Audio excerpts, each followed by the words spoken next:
So we've got a really nice morning out there. If you've not stepped out yet, low humidity, cooler temperatures than what we have been dealing with.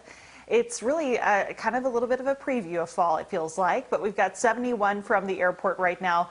The dew point number, though, that's the number I'm highlighting because that's the important number. That's why it feels better out there. That number at 60. This time yesterday, we were talking dew points in the low and even some spots mid 70s. So it makes a big difference when you can get that kind of dry air in play.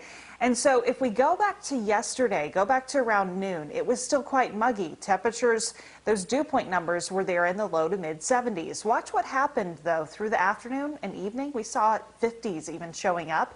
And now we're waking up to low 60s for much of the area. So enjoy the lower humidity. It will stay with us through the day today, despite the fact that temperatures will climb. We're already getting into the upper 80s by around noon. Highs today likely topping out there in the mid 90s with a lot of sunshine and a light southeast wind. Overnight tonight, if you want another repeat, we've got one on the way. Temperatures will dip back into the upper 60s, low 70s. Maybe a degree or two up from what we're seeing right now, but it's still going to be another nice morning out and about.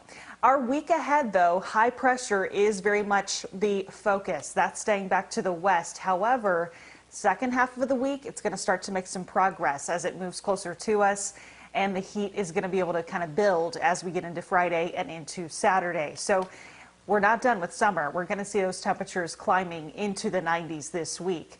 But one other thing we're going to keep an eye on, of course, is the tropics, as we're really moving in now on the peak of Atlantic hurricane season. We still have Hurricane Larry there out over the Atlantic.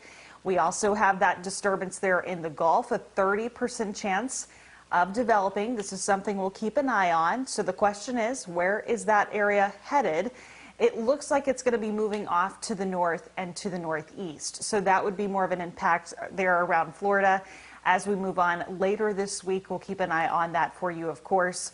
Does not look like a Texas impact, but we'll also be watching Larry. This storm continues to be a strong hurricane, a major hurricane at this time.